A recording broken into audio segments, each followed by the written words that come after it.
भाग 6। मुझसे दूर जाने के बारे में सोचना भी मत। ध्वनि और रुद्र कार में बैठे हुए थे। उसकी आंखों से लगातार आंसू बह रहे थे। वो बस अपने मन में रुद्र को गालियां दिए जा रही थी। उसका मन कर रहा था रुद्र को गोल गोल घुमाकर खाई में फेंक दे, पर अफसोस ऐसा वो बस सपने में ही कर सकती थी। ध्वनि ने अपने मन में कहा, आखिर मेरी गलती ही क्या है? क्यों मेरे साथ ऐसा हुआ? आखिर किस जन्म का बदला आप मुझसे ले रहे हैं भगवान? रुद्र ने जब उसे रोते हुए देखा तो उसे गुस्सा आने लगा। उसने उसे खींचकर अपनी गोद में बिठा लिया। ध्वनि को तो समझ ही नहीं आ रहा था कि उसके साथ अभी अभी हुआ क्या। तभी उसे होश आया और वो अपनी लाल आंखों के साथ रुद्र को घूरने लगी, जैसे अपनी आंखों से ही डराने की कोशिश कर रही हो।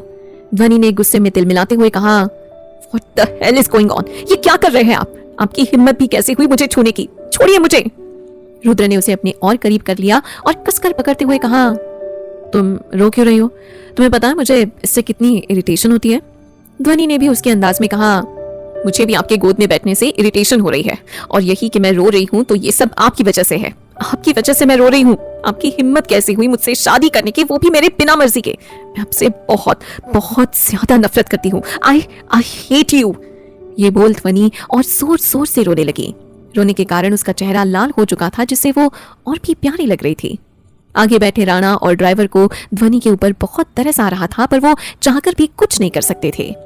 रुद्र ने जब उसे ऐसे देखा तो अजीब तरीके से मुस्कुरा दिया और उसे अपने गले लगाते हुए कहा, तुम मुझसे नफरत करती हो, इससे मुझे कोई फर्क नहीं पड़ता, पर अगर तुमने मुझे छोड़कर जाने की कोशिश भी की या फिर मुझे धोखा दिया तो फिर तुम मेरा वो रूप देखोगी जिसे देखने की हिम्मत तुम में नहीं है। उसकी बात सुनकर ध्वनि उसके चेस्ट पर जोर जोर से मारने लगी, पर इससे रुद्र पर कोई खास फर्क नहीं पड़ रहा था, बल्कि उसने उसे तो और कसकर पकड़ लिया और अपने सीने में छुपा लिया, जैसे वो कहीं भाग जाएगी। ध्वनि अभी भी उससे दूर जाने की कोशिश कर रही थी, पर आखिरकार थककर उसने अपने आप को ढीला छोड़ दिया और रोते रोते ही रुद्र के सीने में अपना चेहरा छुपाकर सो गई। रुद्र को जब महसूस हुआ कि ध्वनि ने अपनी नाकाम कोशिश करनी छोड़ दी है, तो उसने उसके चेहरे की तरफ देखा और पाया कि वो सो चुकी है। वो सोते वक्त बिल्कुल बच्ची लग रही थी। रुद्र ने हल्के से उसके होंठों को अपने होंठों से छू लिया और उसे अपनी बाहों में भर लिया। रुद्र ने ड्राइवर को कार स्लो करने की कह दी ताकि ध्वनि आराम से उसकी बाहों में सो सके। ड्राइवर ने अपने मन में खुद से कहा, पहली बार हुकुमसा को किसी की इतनी परवाह करते देखा है। चलो अच्छा है, कोई तो उन्हें अपने काबू में करेंगी और हम चैन से जी पाएंगे, वरना वो हमसे इतना काम करवाते हैं कि हमारे लिए तो रात दिन सब बराबर है। थोड़ी देर बाद वो लोग रुद्र के फार्म हाउस पहुंच गए। ड्राइवर ने तुरंत रुद्र की तरफ का गेट खोला तो रुद्र ने ध्वनि को अपनी गोद में उठाया और उसे अंदर की तरफ ले गया। रुद्र ध्वनि को सीधा अपने कमरे में ले गया और अपने किंग साइज बेड पर आराम से लिटा दिया, जैसे वो कोई कांच की गुड़िया हो। रुद्र के लेटाते ही ध्वनि आराम से सो गई। रुद्र भी उसके बगल में लेट गया और उसे अपनी तरफ कर उसके चेहरे को बिना पल के झपकाए निहारने लगा। रुद्र ने उसे निहारते हुए कहा, you are so beautiful, but this beauty is only for me sweetheart. फिर रुद्र ने उसके नाक को अपने नाक से हल्के से टच कर लिया। शाम के 6 बज चुके थे जब ध्वनि की आंखें धीरे धीरे खुलने लगी थी। उसने अपने आसपास देखा तो वहां कोई नहीं था और वो बेड पर अकेली थी। ध्वनि ने एक राहत की सांस ली और धीरे से बड़बड़ाते हुए बोली, हाँ, ये सही मौका है, मुझे कैसे भी करके यहाँ से निकलना होगा। अब मैं इस पिंजरे में कैद नहीं रह सकती। दम घुट रहा है मेरा यहाँ। I hate this place. तभी उसकी नजर कमरे में बनी बड़ी सी ग्लास विंडो पर गई। वो जल्दी से भागते हुए विंडो के पास आई और बाहर की तरफ देखने लगी। ध्वनि ने खुश होते हुए कहा, यस, थैंक यू गॉड, अब मैं यहाँ से भाग सकती हूँ और उस राक्षस से अपना पीछा छुड़ा सकती हूँ। तभी पीछे से एक गुस्से भरी आवाज आई, डोंट यू डेयर, अगर ऐसा करने की सोची भी तो तुम्हारे लिए अच्छा नहीं होगा। ध्वनि अचानक इस आवाज को सुनकर हड़बड़ा गई। उसने धीरे से पीछे पलटकर देखा तो रुद्र था, जिसके हाथ में खाने की ट्रॉली थी। रुद्र ने ट्रॉली को वहीं पर रखा और उसके पास आते हुए बोला, डोंट यू डेयर, हिम्मत भी मत करना यहाँ से भागने की। अगर तुमने मुझसे दूर जाने की कोशिश की तो तुम जानती हो कि मैं तुम्हारे साथ क्या करूंगा। फिर उसने थोड़ा रुककर कहा, खाना खा लो। और जाने के लिए जैसे ही पलटा, ध्वनि चिल्लाते हुए बोली, मुझे नहीं खाना, मुझे बस यहाँ से जाने दो, और मुंह फेर लिया। रुद्र के चेहरे पर एक इविल स्माइल आ गई। वो उसकी तरफ धीरे धीरे अपना कदम बढ़ाने लगा, जिसे देखकर ध्वनि के चेहरे पर पसीने की बूंदें उभर आई और वो घबरा गई। उसने चारों तरफ देखा तो उसके सामने की टेबल पर फ्रूट बास्केट था, जिसमें एक चाकू रखा हुआ था। ध्वनि ने झट से वो चाकू उठा लिया और अपनी कलाई पर रखते हुए कहा, दूर रहो मुझसे, मेरे करीब मत आना, नहीं तो मैं अपनी कलाई काट लूंगी, फिर करते रहना मुझे कैद। रुद्र ने देखा तो उसकी आंखें लाल हो गई। उसने ध्वनि को घूरते हुए कहा नाइफ नीचे रखो। ध्वनि ने मुस्कुराते हुए कहा कभी नहीं। ओके देन, अब तुम अपने दोस्तों की मौत देखो और उनके अंतिम संस्कार की तैयारी करो। ये बोल रुद्र ने अपने फोन से किसी को कॉल किया। ध्वनि ने देखा तो वो फिर से डर गई। उसने हकलाते हुए कहा तुम ऐसा नहीं कर सकती, प्लीज प्लीज छोड़ दो मेरी दोस्तों को। रुद्र ने देखा कि उसका ध्यान अब कहीं और है तो वो तुरंत उसके पास आ गया और उसके हाथ से नाइफ छीनकर जमीन पर फेंक दिया और एक जोरदार थप्पड़ ध्वनि के गाल में जड़ दिया। इस अचानक हमले से ध्वनि सीधा फर्श पर गिर पड़ी। उसकी आंखों में आंसू आ गए थे। उसका एक हाथ उसके गाल पर था जो अब सूज गया था और रुद्र के 5 उंगलियों के निशान उसके गाल पर भी छप चुके थे। रुद्र ने अपने एक हाथ से उसका जबड़ा कस लिया और अपनी लाल आंखों से उसे घूरते हुए बोला बहुत शौक है ना तुम्हें अपनी कलाई काटने का, अब तुम्हें बताता हूं। यह कहकर रुद्र ने अपने होंठ जबरदस्ती ध्वनि के होठों पर रख दिए और जोर से बाइट कर लिया, जिससे ध्वनि की चीख पूरे कमरे में गूंज उठी। रुद्र ने पीछे से उसकी गर्दन को पकड़ लिया और अपने चेहरे के सामने कर लिया, जिससे उसकी नाक ध्वनि के नाक से टच करने लगी। उसने गुस्से में दांत पीसते हुए कहा तुम्हारी हिम्मत कैसे हुई खुद को नुकसान पहुंचाने की? अपनी जान को नुकसान पहुंचाने का हक मैं किसी को नहीं देता, तुम्हें भी नहीं। अब तुम पर मेरा हक है, सिर्फ और सिर्फ मेरा। तुम्हारी जिंदगी, तुम्हारी सांस, तुम्हारे जिस्म और तुम्हारे सब कुछ पर भी सिर्फ मेरा हक है, सिर्फ मेरा। इसीलिए आइंदा से ऐसी गलती नहीं होनी चाहिए, वरना तुम्हारे दोस्तों के साथ जो भी होगा उसकी जिम्मेदार तुम खुद होगी, समझी? ध्वनि उसकी बात सुन जोर जोर से रोने लगी। रुद्र ने देखा तो गुस्से में कहा समझ गई? ध्वनि ने जल्दी से हाँ में सिर हिला दिया। रुद्र ने देखा तो उसके चेहरे पर एक तिरछी मुस्कुराहट आ गई। रुद्र ने ध्वनि के गालों को सहलाते हुए कहा गुड गर्ल। उसके छूने से अचानक ध्वनि दर्द से करहा उठी। रुद्र ने देखा तो तुरंत अपने हाथों को हटा लिया। उसकी नजर ध्वनि के गाल पर गई जो अब सूजकर लाल हो चुका था। रुद्र ने उसे आराम से बेड पर बिठाया और ड्रॉर से फर्स्ट एड किट निकालकर ध्वनि के गालों पर क्रीम लगाने लगा। वो हल्के हल्के फूंक भी मार रहा था ताकि ध्वनि को दर्द ना हो। रुद्र ने वैसे ही कहा देखा तुम्हारी गाल कितनी लाल हो गई है और स्वेलिंग भी हो गई है। अभी तो मुझे गुस्सा नहीं दिलाती तो ऐसा कुछ भी नहीं होता। ध्वनि ने अपने मन में कहा पागल कहीं का, खुद थप्पड़ भी मारा और कहे पागल कहीं का, खुद थप्पड़ भी मारा और कह रहा है मैंने इसे गुस्सा दिलाया है और अभी कैसे बिहेव कर रहा है, साइको कहीं का। रुद्र ने खाने की ट्रॉली ध्वनि के सामने रख दी और उसके बगल में बैठकर उसे खाना खिलाने लगा, पर ध्वनि ने तुरंत ये देखकर अपना मुंह फेर लिया। रुद्र ने अपनी आंखें बंद की और अपने माथे को अपनी उंगलियों से मसलने लगा। तभी उसने छट से अपनी आंखें खोली और ध्वनि की कमर को पकड़कर अपनी तरफ खींच लिया और गुस्से में घूरने लगा। एक पल के लिए तो ध्वनि भी उसे देखकर सहम गई। उसने छट से अपना मुंह खोल दिया और रुद्र के हाथों से चुपचाप खाना खाने लगी क्योंकि वो दोबारा थप्पड़ नहीं खाना चाहती थी। उसके खाने के बाद रुद्र ने उसकी तरफ प्लेट बढ़ाते हुए कहा इसे पकड़ो और मुझे भी खिलाओ। ध्वनि ने मासूमियत से कहा मैं क्यों खिलाऊं? आप कोई छोटे बच्चे हो कि आपके पास खुद के हाथ नहीं है? खुद खाइए। रुद्र ने उसे देखा तो अपनी एक बाहें चढ़ाते हुए कहा रियली, तुम सच में चाहती हो कि मैं खुद अपने हाथों से खाऊं? ध्वनि ने सोचा तो कुछ सोचकर झट से अपना सिर ना में हिला दिया और धीरे से कहा आप क्यों कष्ट करेंगे, मैं हूं ना, मैं खिला देती हूँ आपको। रुद्र ने मुस्कुराते हुए कहा अब तुम इतनी जिद कर ही रही हो तो मुझे कोई प्रॉब्लम नहीं है, अब देरी मत करो और जल्दी मुझे खिलाओ वरना मैं तुम्हें। इतना बोलते ही रुद्र चुप हो गया और ध्वनि को ऊपर से नीचे तक अपनी सिडक्टिव नजरों से देखने लगा, जिसे देख ध्वनि अनकंफर्टेबल फील करने लगी और तुरंत उठकर वहां से जाने लगी। रुद्र ने अपनी रौबदार आवाज में कहा कहाँ जा रही हो? ध्वनि ने चिढ़ते हुए कहा हाथ धोने जा रही हूँ, ऐसे ही खिला दूं क्या? फिर वो वॉशरूम चली गई। रुद्र उसकी इस हरकत पर मुस्कुरा उठा और खुद से कहा cute, but this cuteness is only for me baby. अगर तुमने मेरे अलावा किसी को नजर उठाकर भी देखा तो मैं तुम्हें छोड़ूंगा नहीं और उसे तुम्हारे सामने ही जिंदा दफना दूंगा।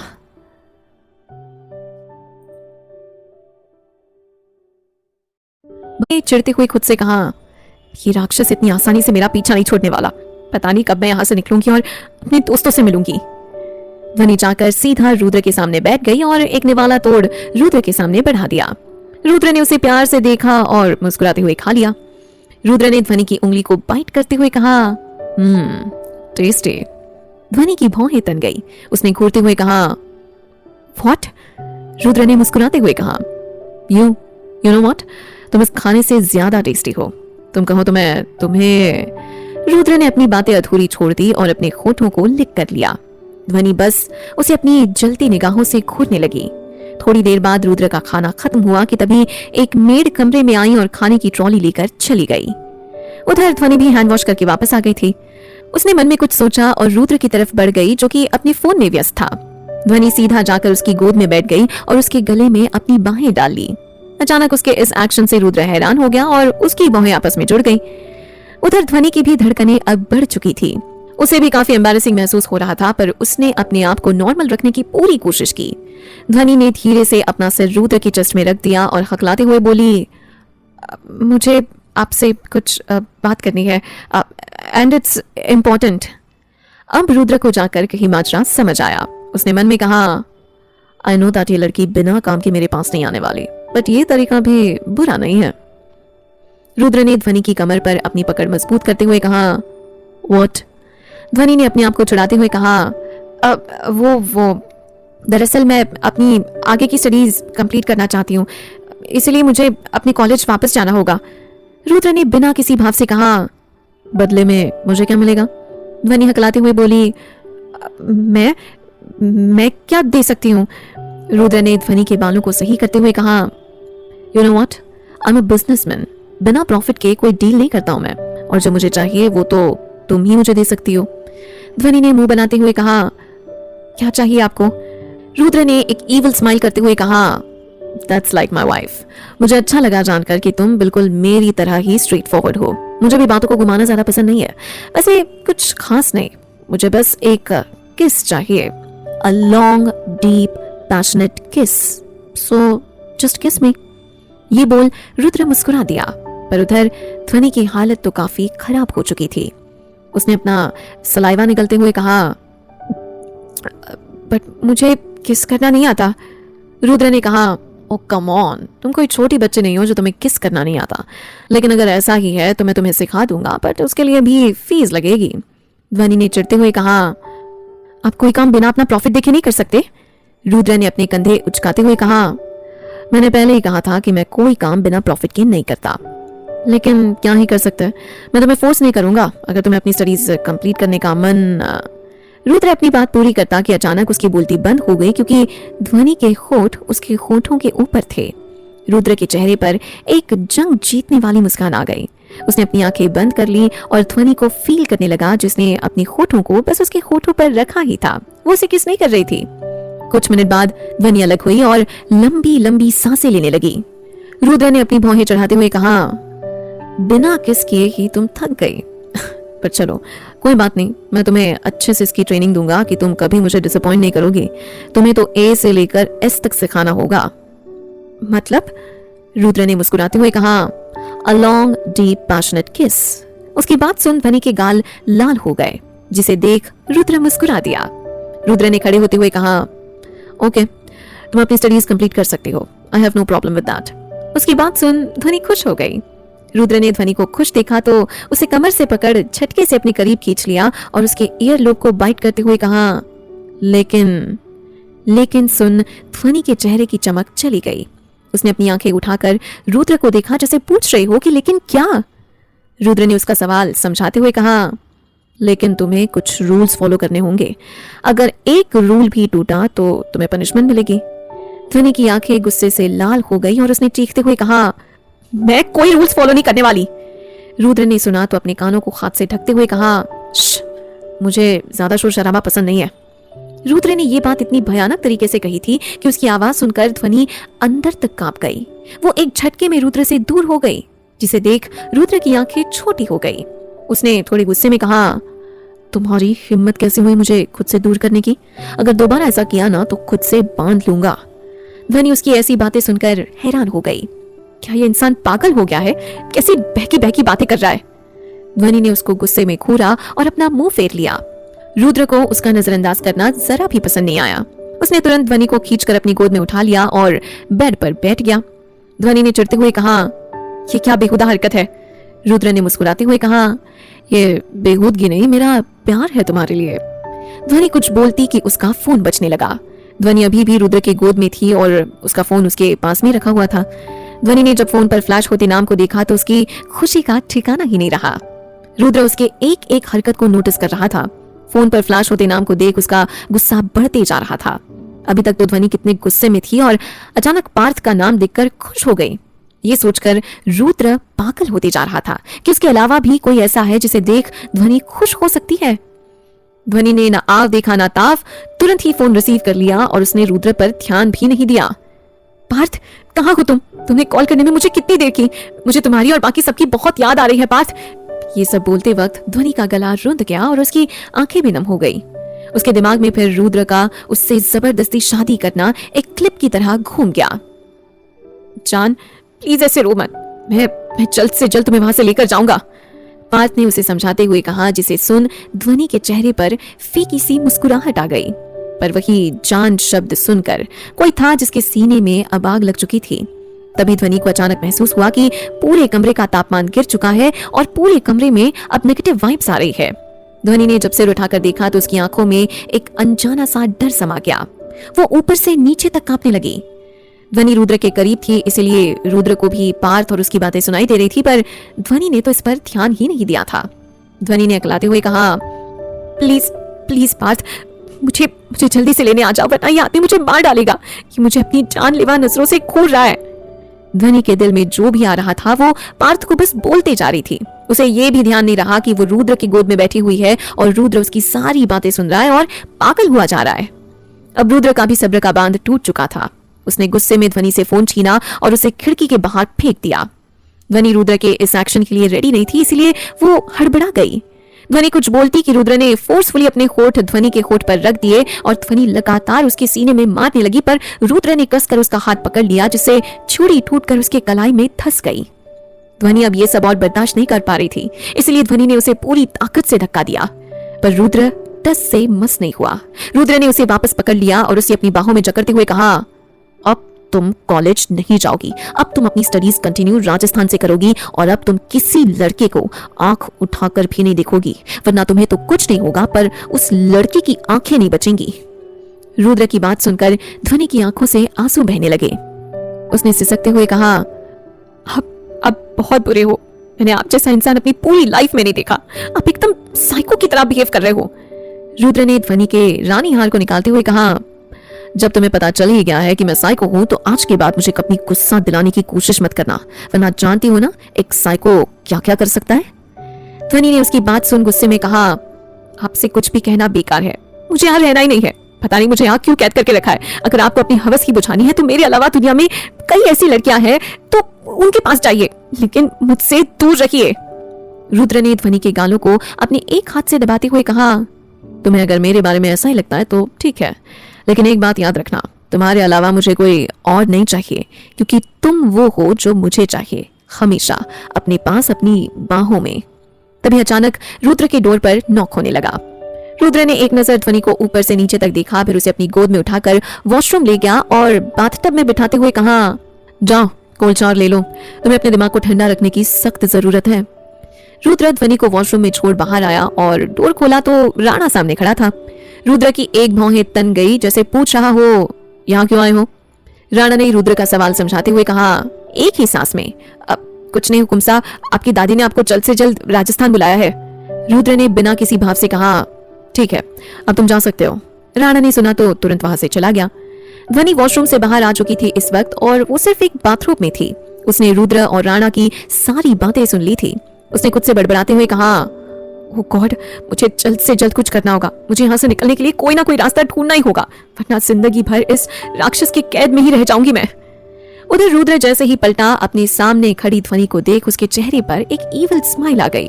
उसने ध्वनि के करीब जाते हुए कहा, लगता है तुम्हें सुहागरात की काफी जल्दी है, इसलिए मुझे सीरियस कर रहे हो।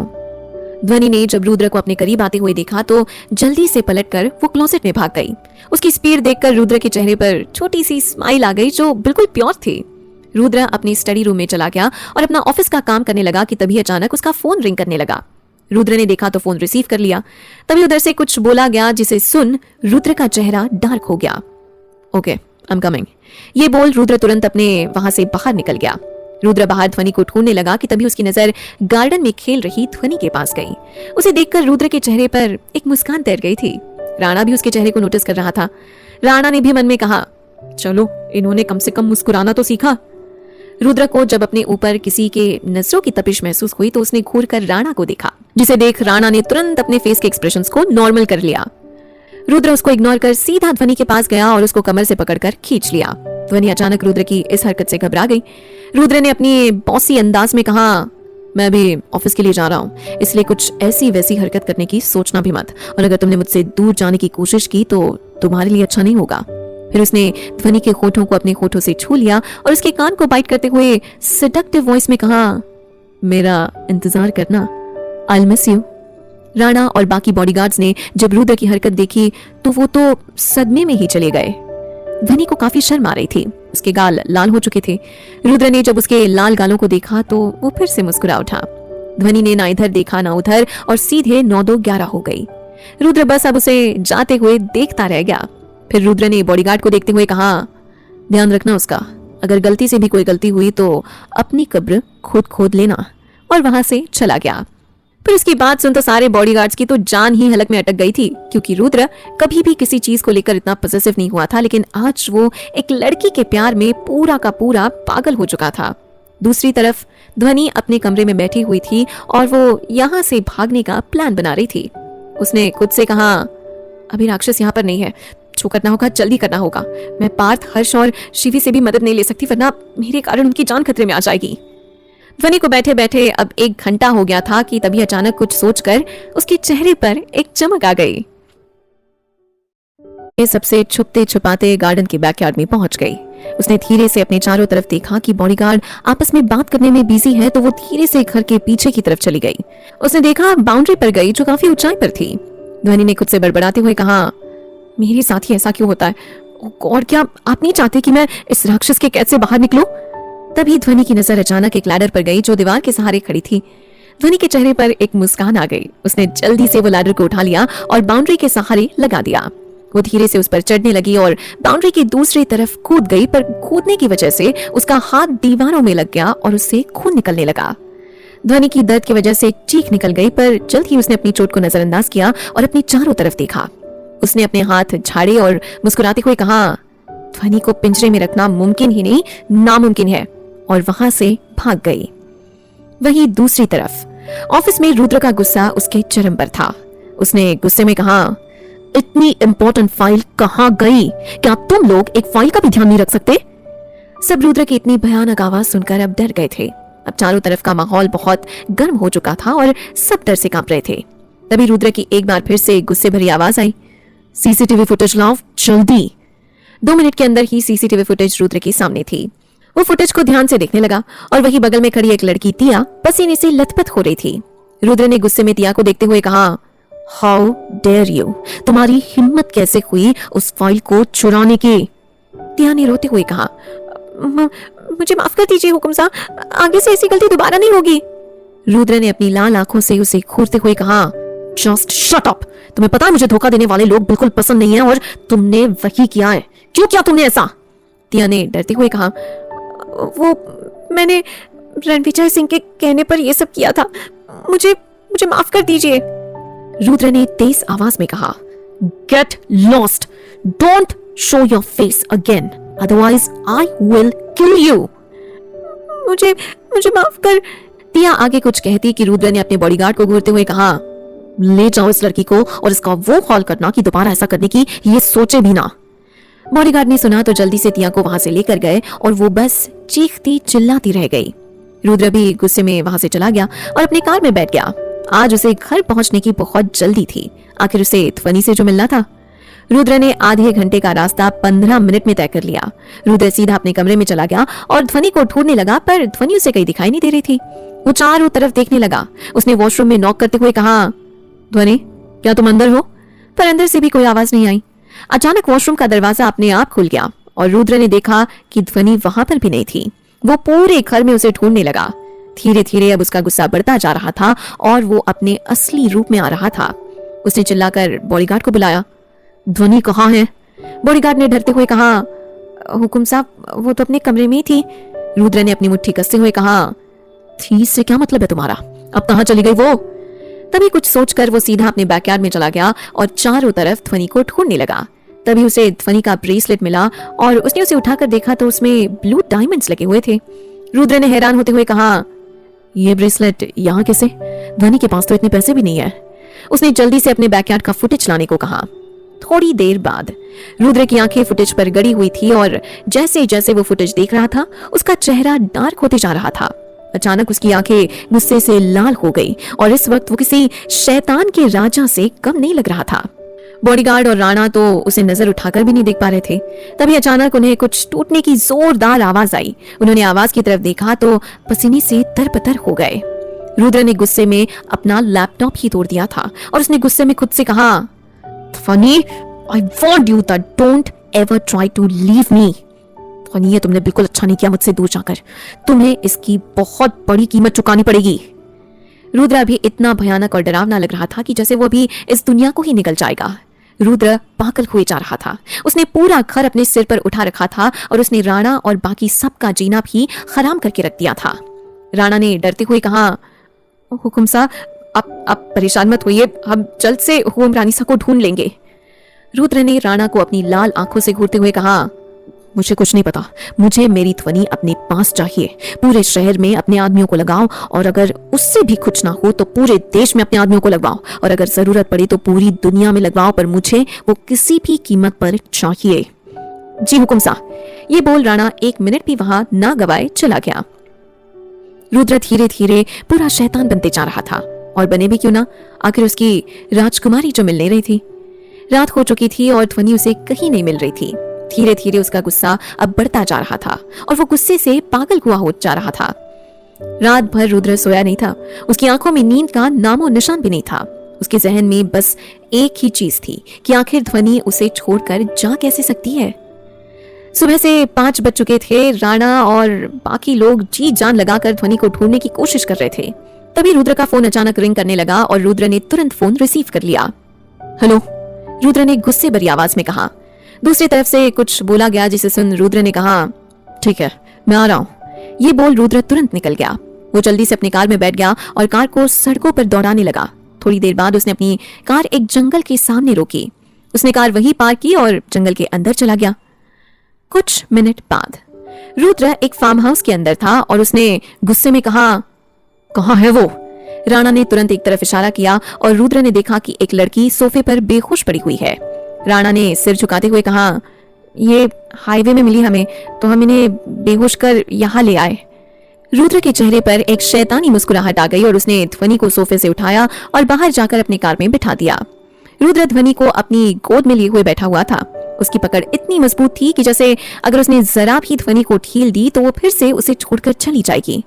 रुद्र एकटक ध्वनि के सुंदर चेहरे को देख रहा था। थोड़ी देर में वो लोग एयरपोर्ट पहुंच चुके थे। रुद्र ने ध्वनि को अपनी बाहों में उठाया और अपने जेट में बने एक लग्जूरियस रूम में ले गया। उसने ऐसे अपने किंग साइज बेड पर लिटा दिया कि तभी ध्वनि की आंखें धीरे धीरे फड़फड़ाने लगी और वो होश में आ गई थी। ध्वनि ने आसपास देखा तो वापस अपने आप को एक अनजान जगह में पाया। उसने गुस्से से रुद्र को घूरते हुए कहा, आपकी हिम्मत कैसे हुई मुझे वापस अपने पास लाने की? देखिए, बेहतर होगा कि मुझसे दूर रहिए। आप मुझे जानते नहीं हो कि मैं कौन हूँ। रुद्र ध्वनि के ऊपर झुक गया और उसके चेहरे के करीब जाते हुए बोला, बहुत अच्छे से जानता हूँ कि तुम कौन हो। मेरी वाइफ हो तुम और अब से मेरी प्यारी वाइफ मेरे कैद में ही रहेगी। उसकी बात सुनकर ध्वनि हैरान हो गई। क्या रुद्र उसे कैद करके रखना चाहता है? क्या वो उसे अपने पास रखने के लिए इस हद तक जाएगा? ये सोचकर ही ध्वनि बस कांप उठी थी। रुद्र ने ध्वनि को एक नजर देखा और उसके चेहरे पर उसे देखकर एक ईविल स्माइल आ गई थी। रुद्र कमरे से बाहर चला गया और उसने डोर लॉक कर दिया। कुछ घंटे के सफर के बाद जेट सीधा राजस्थान के एयरपोर्ट पर लैंड किया और रुद्र ध्वनि के कमरे में आया और उसे अपनी बाहों में उठाकर अपनी कार की तरफ बढ़ गया। ध्वनि ने हाथ पर चलाते हुए कहा, ये हम कहाँ हैं? तुम्हारे ससुराल में। ध्वनि आंखें फाड़े रुद्र को देखने लगी तो रुद्र के चेहरे पर फिर से एक ईविल स्माइल आ गई। आधे घंटे बाद कार एक बड़ी से विला में सामने रुकी। ध्वनि ने जब देखा तो उसकी आंखें फटी की फटी रह गई क्योंकि उसने ऐसा विला सिर्फ टीवी में देखा था। रुद्र ने ध्वनि को प्यार से देखते हुए कहा, इतना भी मत देखो, तुम्हारा ही है। उसकी बात सुन ध्वनि ने अपना मुंह फेर लिया। रुद्र ध्वनि को अपने मास्टर बेडरूम में लेकर गया और उसे अंदर धक्का देकर रूम बाहर से लॉक कर दिया। ध्वनि ने चीखते हुए कहा, open the door, open the door. आपकी हिम्मत कैसे हुई मुझे यहां बंद करने की? ध्वनि दरवाजा पीटे जा रही थी पर कोई फायदा नहीं हुआ। एक सुकून भरी रात। ध्वनि बेड से टिक कर बैठी हुई थी। इस वक्त उसका सिर उसके घुटनों के बीच दफन था। वो बस रोए जा रही थी। उसे कुछ समझ ही नहीं आ रहा था कि वो रुद्र जैसे पागल इंसान से अपना पीछा कैसे छुड़ाए। ध्वनि ने रोते हुए खुद से कहा, प्लीज गॉड हेल्प मी, मुझे यहाँ नहीं रहना है, मुझे इस पिंजरे में बिल्कुल नहीं रहना है। मैं क्या करूं, कहाँ जाऊं? कहाँ हो तुम पार्थ? प्लीज प्लीज मुझे यहाँ से ले जाओ प्लीज। रोते रोते ध्वनि की आंखें भारी होने लगी और धीरे धीरे नींद की आगोश में वो चली गई। उधर रुद्र अपने स्टडी रूम में चक्कर काट रहा था। उसने गुस्से में दीवार पर एक पंच मारा और अपना दांत पीसते हुए बोला, तुम्हारी हिम्मत कैसे हुई मुझसे दूर जाने की ध्वनि? तुम्हें एक बार भी समझ में क्यों नहीं आता है कि तुम रुद्र प्रताप सिंह की हो? तुम बस मेरी हो, तुम पर बस मेरा हक है। तुम अब कभी मुझसे दूर नहीं जा सकती ध्वनि। मैं तुम्हें जाने ही नहीं दूंगा। रुद्र अंदर ही अंदर गुस्से से उबल रहा था। रुद्र को कुछ समझ नहीं आ रहा था। उसे ध्वनि से प्यार जो होने लगा था, उसका पागलपन और जुनून ध्वनि के प्रति दिन ब दिन बढ़ता ही जा रहा था।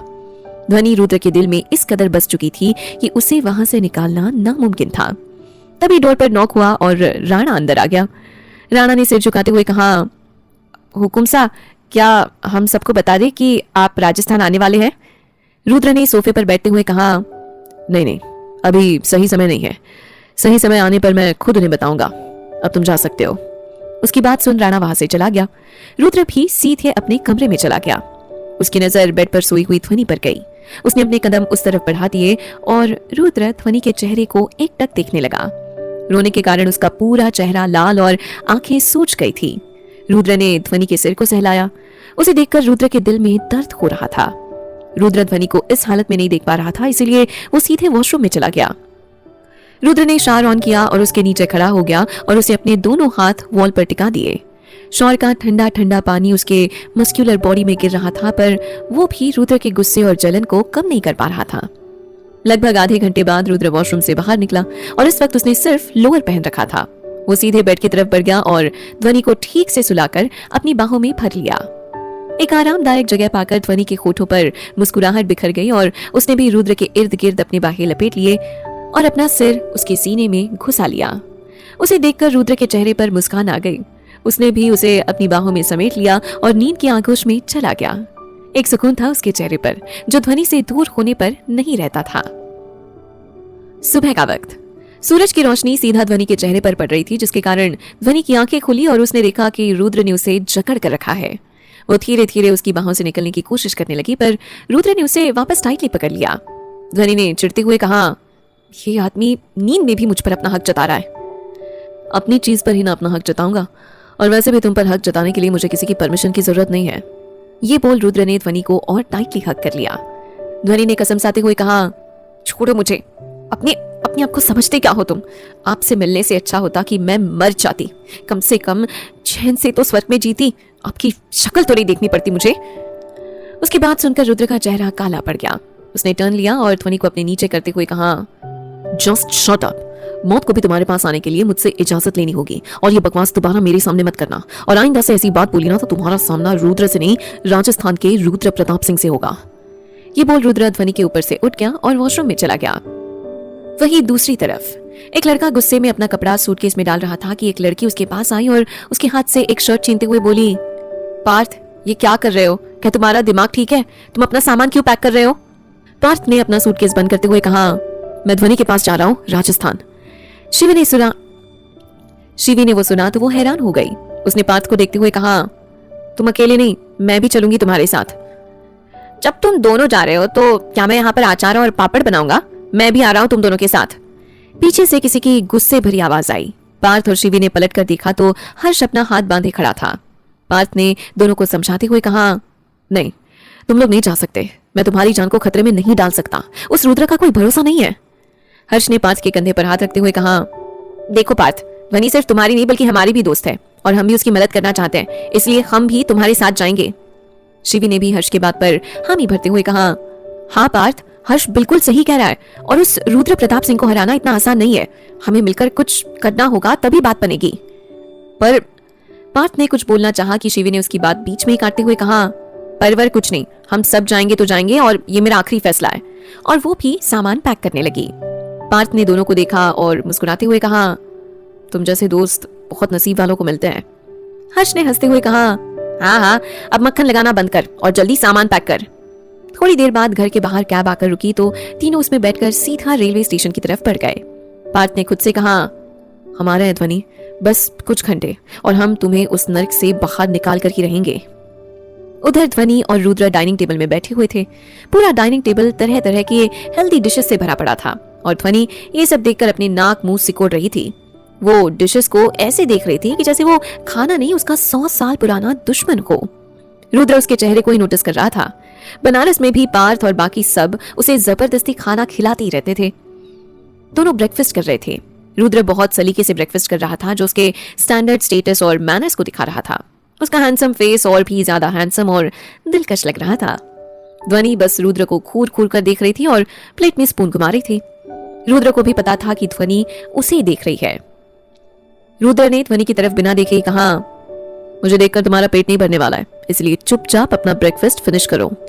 रुद्र के बोलने पर ध्वनि सकपका गई और स्पून को प्लेट में रखते हुए जल्दी से कहा, मेरा हो गया। रुद्र ने उसे देखा, फिर उसके प्लेट को जिसमें खाना वैसे का वैसा ही रखा हुआ था, रुद्र ने अपनी भौहें सिकोड़ ली। उसने अपने कड़क आवाज में कहा, फिनिश योर ब्रेकफास्ट फास्ट।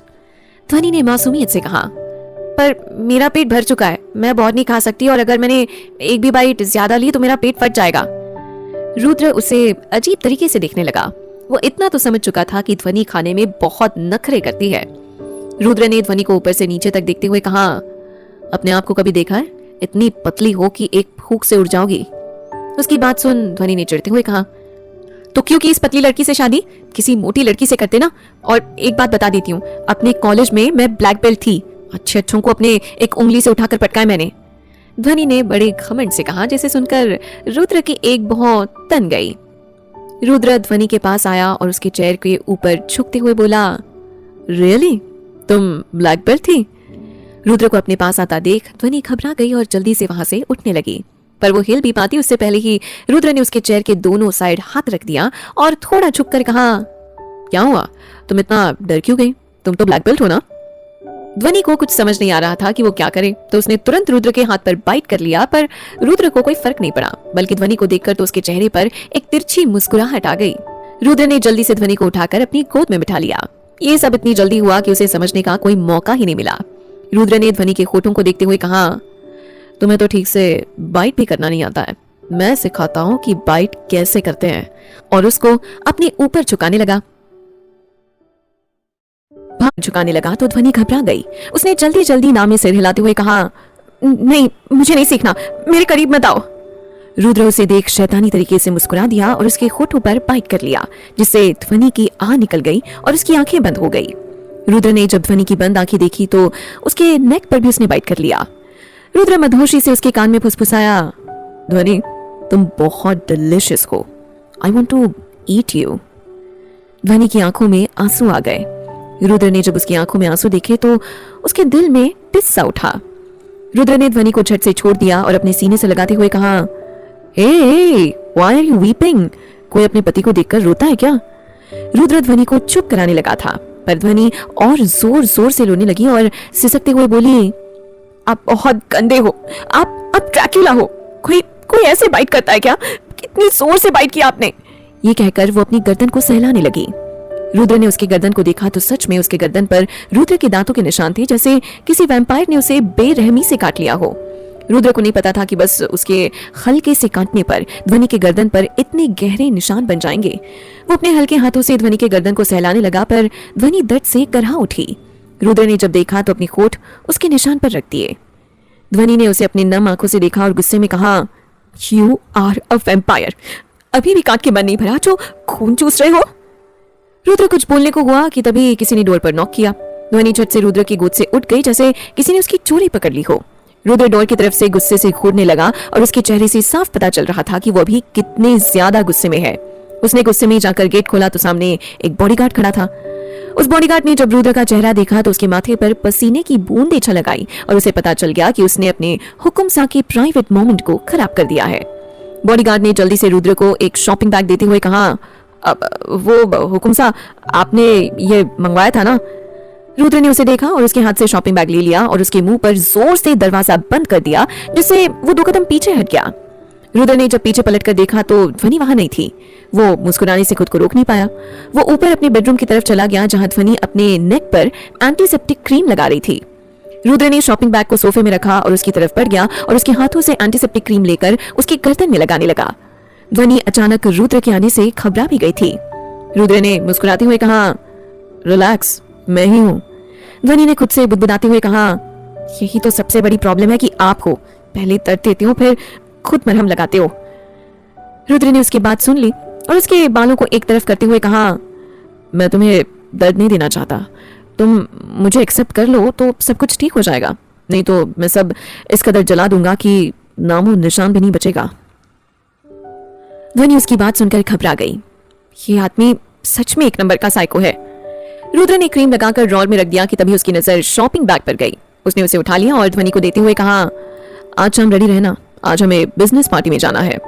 ध्वनि ने चिढ़ते हुए कहा, मैं बिजनेस पार्टी में जाकर क्या करूंगी? मुझे कोई बिजनेस सेटअप नहीं करना है और ना ही मुझे वहां जाना है because I don't like parties. Rudra ने उसे घूरते हुए कहा, मैं तुमसे पूछ नहीं रहा हूं, तुम्हें बता रहा हूं, और वहां से चला गया। ध्वनि ने मुंह बनाकर कहा, जब देखो सिर्फ हुक्म चलाते हैं, मैं पूछ नहीं रहा हूं, तुम्हें बता रहा हूं। ध्वनि ने रुद्र की नकल उतारते हुए कहा।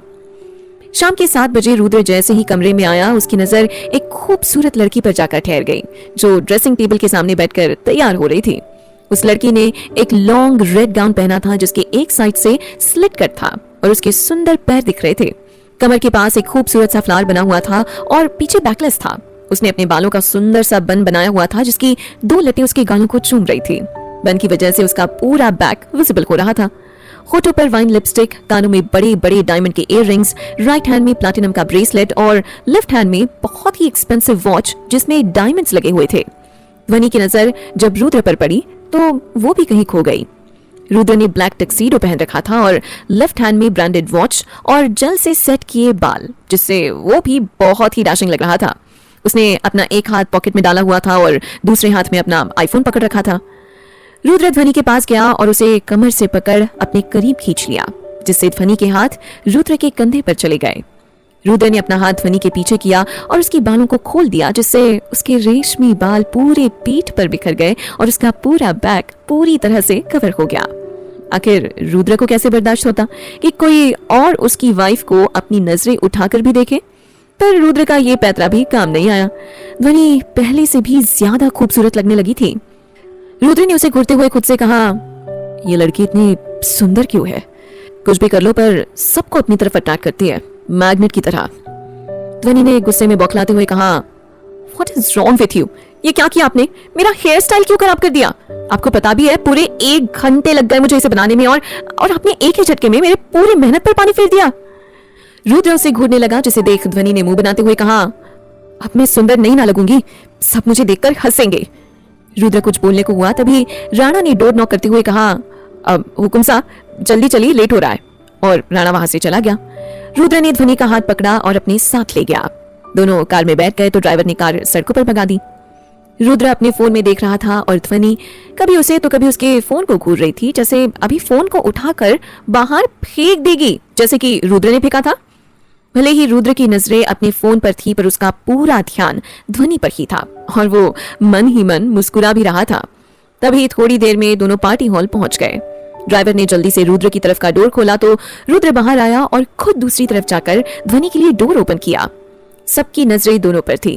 दोनों मेड फॉर ईच अदर लग रहे थे। सारी लड़कियां रुद्र को निहार रही थी तो वही सारे लड़के ध्वनि को। सब ध्वनि की सुंदरता के दीवाने हो चुके थे। रुद्र का ये सब देखकर खून तो खौल ही रहा था।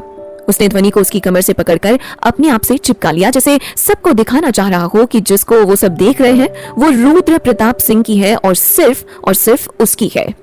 सारे मीडिया वाले दोनों की फोटोज लेने की कोशिश करने लगे, पर रुद्र के बॉडीगार्ड्स के होते हुए ऐसा कर पाना नामुमकिन था। रुद्र ने अभी भी ध्वनि को कमर से पकड़ रखा था, जैसे छोड़ने पर वो उससे दूर चली जाएगी। ध्वनि ने खुद को छुड़ाते हुए कहा, ये आप क्या कर रहे हैं? छोड़िए मुझे, सब हमें देख रहे हैं। रुद्र ने बेपरवाही से कहा, तो क्या हुआ? मैं तुम्हारा पति हूँ और तुम मेरी पत्नी, वो भी ऑफिशियली। पति नहीं, नासपति है। जब से मेरी जिंदगी में आए हैं, मेरी जिंदगी को नाश करके रख दिया है। पर ध्वनि ये सब बातें अपने मन में बोल सकती थी, रुद्र के सामने बोलने की तो हिम्मत नहीं थी। रुद्र अपने बिजनेस के सिलसिले में बात करने में बिजी हो गया और उसकी पकड़ ध्वनि से ढीली हो गई। तभी ध्वनि की नजर आइसक्रीम पर गई और उसने रुद्र को धीरे से अपने आप से अलग कर दिया। रुद्र बहुत ही इंपॉर्टेंट बात करने में बिजी था, तो उसका ध्यान भी ध्वनि पर गया नहीं। ध्वनि ने आइसक्रीम लिया और खाने लगी। तभी एक लड़का उसके पास आया और मुस्कुराते हुए कहा, hello beautiful girl, I am Karan Singhania. Karan ने एक नजर ध्वनि को देखा और फिर उसके आइसक्रीम को, और फिर उसने अपना हाथ ध्वनि की तरफ बढ़ा दिया। ध्वनि ने भी मुस्कुराते हुए उसे हैंडशेक कर लिया। उधर जब रुद्र का बात करना खत्म हुआ तो वो ध्वनि को ढूंढने लगा। उसकी आंखें गुस्से से लाल हो गई थी। तभी उसकी नजर सामने खड़ी ध्वनि पर गई जो करण से हैंडशेक कर रही थी, और उसका गुस्सा 7वें आसमान पर पहुंच गया। अगर रुद्र का बस चलता तो वो ध्वनि को सबसे छुपा कर रखता या उसे अपने में समा लेता, जिससे वो कभी भी उससे दूर नहीं जाती। रुद्र तुरंत उन दोनों के पास गया और झट से दोनों का हाथ अलग कर दिया और ध्वनि को अपने करीब कर लिया। करण ने मुस्कुराते हुए रुद्र को देखा और फिर ध्वनि को देखते हुए कहा, वैसे मानना पड़ेगा कि आपकी चॉइस काफी अच्छी है, बहुत अच्छी, और मस्त माल चुना है आपने। ये तो हुस्न की मल्लिका है। अगर आपका हो जाए तो एक दिन के लिए मुझे दे दीजिएगा, इससे मैं अपने बेड पर। करण कुछ आगे बोलता कि रुद्र ने अपने हाथ में पकड़ा वाइन ग्लास गुस्से में तोड़ दिया और उसे करण की आंख में घुसा दिया। आ! करण चिल्ला उठा। उसकी आंखों से लगातार खून बहे जा रहा था। ध्वनि की नजर जब करण पर गई तो वो तो सुन्न पड़ गई थी। सारे लोगों का भी ध्यान जब रुद्र और करण पर गया तो सबकी आंखें डर से फैल गई। रुद्र ने ग्लास करण की आंखों में और गहराई से घुसाते हुए कहा, तेरी हिम्मत कैसे हुई उसे अपनी गंदी नजर से देखने की? उसके ऊपर पड़ने वाली हर गंदी नजर मैं निकाल दूंगा, समझे? उन हर आंखों को नोच लूंगा जो मेरी ध्वनि की तरफ उठेगी। फिर रुद्र ने उसे जोरदार धक्का दिया और उसकी आंखों से ग्लास निकालकर उसके कान के पीछे घुसा दिया, जिससे करण वहीं गिर पड़ा और उसकी सांसें रुक गई। रुद्र ने अपने बॉडीगार्ड को देखा तो उन्होंने जल्दी से करण को वहां से हटा दिया और उस जगह को ऐसे क्लीन करवा दिया जैसे कुछ हुआ ही ना हो। रुद्र ने सबको देखते हुए कहा, एंजॉय योर पार्टी। करण को मैंने बहुत अच्छी जगह भेजा है जहां वो इसे ज्यादा एंजॉय करेगा। रुद्र की बात सुन सब वापस एंजॉय करने लगे, बिल्कुल पहले की तरह, जैसे कुछ हुआ ही ना हो। रुद्र ने ध्वनि को देखा तो वो बुत बन के खड़ी थी। रुद्र उसके करीब आया और उसके कानों में फुसफुसाते हुए कहा, मैंने कहा था ना, दूसरे मर्दों से दूर रहना वरना उनकी आंखें नोच लूंगा। ध्वनि उसकी बात सुन गुस्से से उसे घूरने लगी। तभी एक होस्ट ने अनाउंसमेंट करते हुए कहा, हेलो लेडीज एंड जेंटलमैन, आज हमारे बीच वो मौजूद है जिनका हमें बेसब्री से इंतजार रहता है। तो आइए और तालियों से स्वागत कीजिए राजस्थान के किंग रुद्र प्रताप सिंह का। अचानक पूरे हॉल में तालियों की गड़गड़ाहट गूंज उठी थी। सारी लड़कियां पलके बिछाकर रुद्र का स्वागत करने लगी। तभी रुद्र ध्वनि को अपने साथ लाया, जिसे देख सब हैरान हो गए और सारी लड़कियों के अरमान चकनाचूर हो गए। सब गुस्से से ध्वनि को घूरने लगे। तभी रुद्र ने अनाउंसमेंट किया, hello everyone, meet the queen of this king, my life, my love and my wife, Mrs Dhwani Rudra Pratap Singh. Wife शब्द सुनकर सब सदमे में चले गए। वहीं ध्वनि भी अपनी बड़ी बड़ी आंखों से अब रुद्र को ही देखने लगी थी।